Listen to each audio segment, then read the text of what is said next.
Melati kuntum tumbuh di taman, sayang merbah di pohon cemara. Assalamualaikum mulanya ucapan, mohon sembah pembuka bicara. Yang dihormati para hakim yang arif lagi bijaksana dan para sahabat sekalian.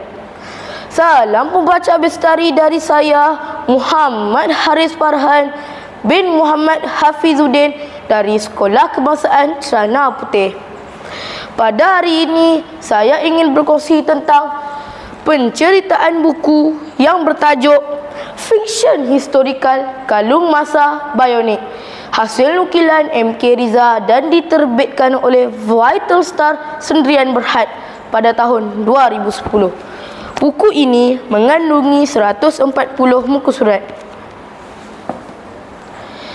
Fiksyen ini mengisahkan tentang pengembaraan Profesor Faiz dan pembantu bioniknya Zao bersama 5 sahabat, iaitu Haikal, Jason, Selva, Murni dan Aicin merentas masa kezaman komunis di Malaya bagi misi pencarian kalung masa yang ketiga.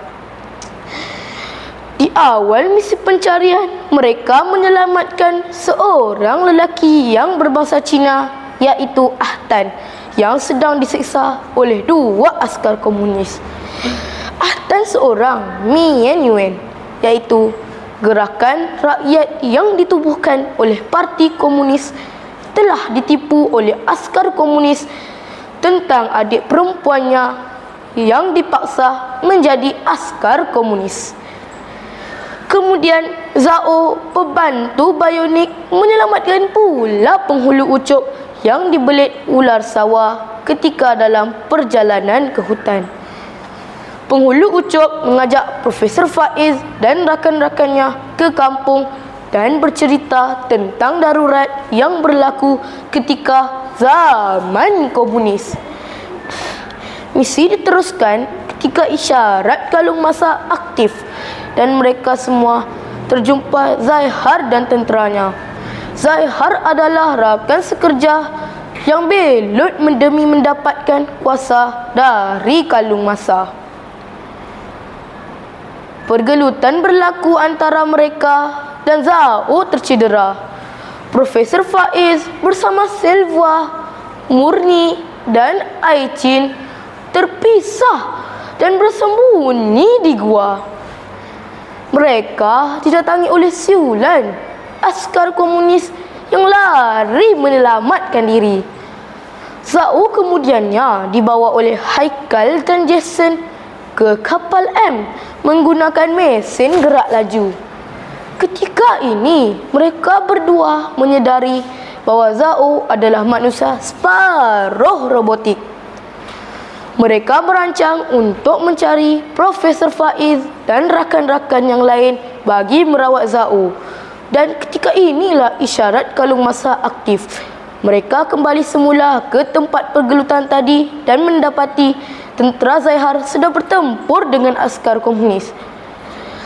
Akibat dari pertempuran tersebut, askar-askar komunis telah dihapuskan dan isyarat kalung masa semakin jelas.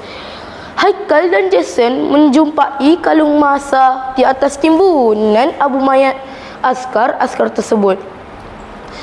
Mereka kembali ke kampung penghulu ucup bagi mendapatkan bantuan.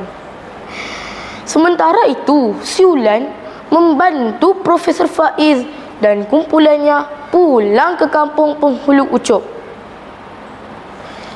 Di sana, mereka bertemu kembali dengan Haikal dan Jason.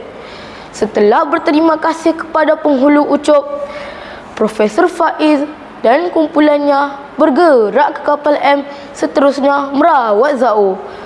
Haikal menyerahkan kalung masa kepada Profesor Faiz dan misi kali ini telah berjaya. Rakan-rakan yang dihormati sekalian, buku ini memiliki jalan cerita yang sangat menarik dan syarat dengan pengajaran. Penulis menggambarkan plot pengembaraan mencari kalung masa di zaman penjajahan komunis di tanah Melayu. Beliau juga mengajak para pembaca merenung sejenak pengorbanan datuk nenek moyang kita dahulu, di samping keterujaan mencari kalung masa. Secara keseluruhannya, cerita ini memperlihatkan tentang kerjasama dalam satu kumpulan dan bertindak mengikut arahan yang sepatutnya demi keselamatan semua. Bak kata pepatah, muafakat membawa berkat.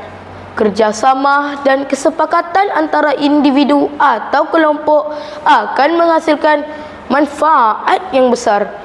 Peribahasa ini mengajarkan pentingnya kebersamaan dan saling tolong-menolong untuk mencapai tujuan bersama yang pada akhirnya akan membawa keberhasilan dan kejayaan.